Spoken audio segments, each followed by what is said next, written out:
100 మెగావాట్లు యాడ్ అయింది. 14,900 highest peak లోడ్కు ఇంకో 1400 మెగావాట్లు యాడ్ అయింది ఉన్న కెపాసిటీ కంటే. అది మన సొంతం, ఎన్టీపీసీ మనకి ఇచ్చేది మన హక్కు. ఇప్పుడు హైయెస్ట్ వచ్చింది ఎంతరా ఈ మీ సీజన్లో అంటే 15,600 వచ్చింది. అది ఒక రోజు 2 రోజులు వచ్చింది. అంటే ఎంత 700 మెగావాట్లు ఎక్కువ వచ్చింది. మేము ఉన్నప్పటికంటే 700 మెగావాట్లు ఎక్కువ వచ్చింది. 700 మెగావాట్లు ఎక్కువ వస్తే మరి 1400 యాడ్ అయింది కదా. మరి ఎందుకు షార్టేజ్ అవుతున్నది కరెంటు? ఎవడు దీనికి కారణము? దయచేసి అందరూ ఆలోచించాలి, విలేకరు మిత్రులు కూడా ఆలోచించాలి. పవర్ లేదా అంటే పవర్ ఉన్నది, నడవలేదా అంటే 9 ఏళ్ళు నడిచింది. అంతకుముందు బ్యాడ్ సిస్టమ్ ఉంటే మేము 1 ఇయర్లో క్లియర్ చేసినాం. కష్టపడి రాత్రి భవన్లు మా మెదళ్ళు కరగబెట్టి మీలా పిఆర్ స్టంట్లు చేయకుండా అహో రాష్ట్రాలు కష్టపడి 7,600 ఇన్స్టాల్ కెపాసిటీని 18,600 తీసుకొని పోయినాం. బ్రహ్మాండంగా నడిపినాం. మళ్ళీ ఇప్పుడు ఇంకో 1,600 మేము చేసిన కృషి వల్లనే ఎన్టీపీసీ నుంచి వచ్చింది. మరి ఎందుకు పవర్ షార్టేజ్ అవుతుంది అంటే మీరు పక్కా చవటలు, దద్దమ్మలు, శాతగాని చవటలని అర్థమవుతా ఉంది. అంతే కదా, మీకు నడపడం చేత కాదు, తెలివి లేదు. అది చెప్పాలి బాగా చెప్తా. మేము అసమర్థులం, తెలివి లేదు, మాకు నడపలేకపోతున్నాం, అతను చేతనైతే లేదు. మళ్ళీ కేసీఆర్ చెప్పనుండే అంటారా?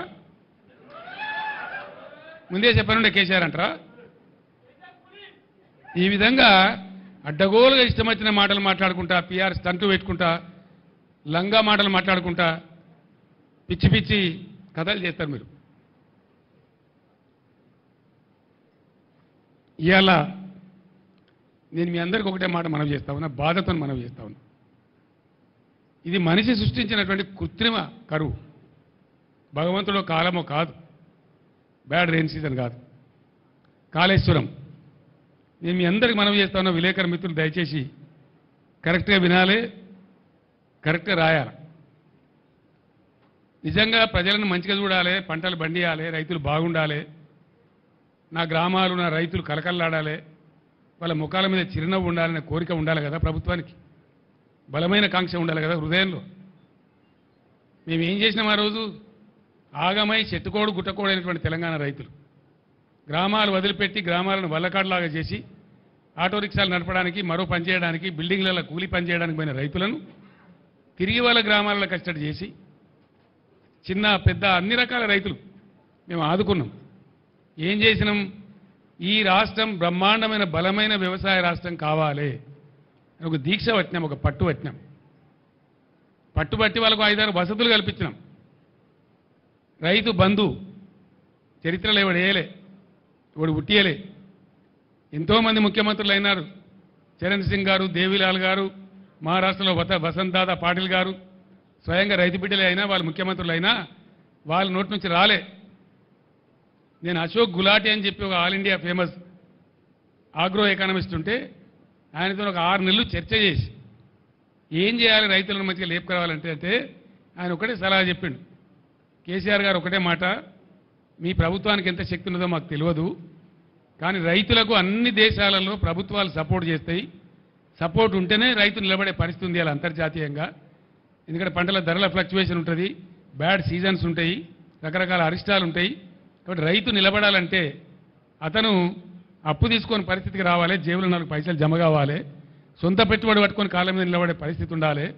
రైతుల దరిద్రం పోవాలంటే ప్రభుత్వం సాయం చేయాలని చెప్పిండు. ఆ టైంలో చాలా చర్చలు జరిగినాయి. నేను కూడా ఒకరోజు అన్న, పత్రికలు రాసినాయి, యూరియా బస్తాలు కొనిద్దామా, ఇంకోటి చేద్దామా అని మాట్లాడినాం. కానీ అశోక్ గులాటి గారు నాకు చెప్పింది ఏంటంటే, సార్ నువ్వు యూరియా బస్తాలు ఇస్తే వానకాలం కోసం తెచ్చుకునే 2 బస్తాలు మిగులుతాయి, ఆయనకు అవసరం ఉండదు, నువ్వు బస్తాలు ఇస్తావు, ఎక్స్ట్రా అవుతుందా, 2 బస్తాలు అమ్ముకోవాలి, మళ్ళీ అమ్మినరు పీకినరు మళ్ళీ బదనాము. అది కాదు, నువ్వు ఎన్ని ఏదలుచుకున్నావో ఎకరానికి ఇంత అని లెక్క పెట్టి డబ్బులు సాయం చేయమని చెప్పిండు ఆయన. మొట్టమొదటి మేము 4,000తోనే సాయం చేసినాం ఎకరానికి. తర్వాత మళ్ళీ లెక్కలను వేసుకొని 5,000 చేసినాం. సంవత్సరానికి ఎకరానికి 10,000 చేసినాం. ఒక 10,000 రూపాయల రైతు బంధు వస్తే మంచి టైంకి వేద్దాం, మేము అదును మీద వేద్దాము.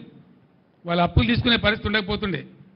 కానీ ఇలా చాలామంది రైతులు చక్రవడ్డీలకు అప్పులు తీసుకున్నారు మీ తెలివి తక్కువతనం వల్ల.